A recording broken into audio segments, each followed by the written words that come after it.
ஒவ்வொரு நாளும் ஆயிஷா அப்படிங்கிற குட்டி பொண்ணு அவளோட லஞ்ச் பிரேக் அப்ப அவ ஸ்கூல் வாசல்ல வேலை பார்த்துட்டு இருக்க போலீஸ்மேன் கிட்ட பேசுறத வழக்கமா வச்சிருக்கா. அது மட்டும் இல்லாம அவர் இவ என்ன சொன்னாலும் கவனமா கதையை கேட்டுக்குவாரு, அதுவும் ஸ்மைல் ஃபேஸோட. இவளோட பர்த்டேவும் வருது, அதுக்காக ஆயிஷா ரொம்ப சந்தோஷமா அவரை இன்வைட்டும் பண்றா. அவரும் அதே ஸ்மைலோட நான் முடிஞ்ச அளவுக்கு ட்ரை பண்றேன், எனக்கு நைட்டெல்லாம் வேலை இருக்கு குட்டின்னு சொல்றாரு. ஆயிஷா ரொம்ப ஹாப்பினஸோட அவளோட ஃப்ரெண்ட்ஸ் எல்லாருக்குமே இன்வைட் பண்றா.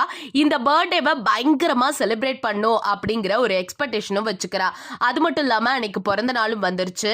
அவ அம்மா கூட சேர்ந்து வீட்டெல்லாம் சுத்தம் செஞ்சுட்டு கேக்லாம் பேக் பண்ணிட்டு தன்னோட ஃப்ரெண்ட்ஸ் எல்லாம் வருவாங்க அப்படின்னு சொல்லிட்டு ரொம்பவே ஆர்வத்தோட வெயிட் பண்ணிட்டு இருக்கா. இப்படியே சில நேரம் போகுது, யாருமே வரல. அதனால அவளுக்கு பயங்கர சேட்னஸ் ஆயிடுச்சு, அழுகவும் ஆரம்பிச்சிடுறா. ஏமா அவங்க எல்லாம் வரல அப்படின்னு சொல்லிட்டு அவங்க அம்மா கிட்டே கேட்கிறா. அவங்க அம்மா சொல்லி புரிய வச்சுட்டு சரி விடுடா நம்ம தனியாவே கொண்டாடலான்னு சொல்லிட்டு அதுக்கு எல்லாத்தையும் ரெடி பண்றாங்க. திடீர்னு பார்த்தா வானத்துல ஒரு பட்டாசு வெடிக்குது. ஆயிஷா வெளியே ஓடி வந்து பார்த்தா அங்கதான் ஒரு பெரிய அதிர்ச்சியே இருக்கு.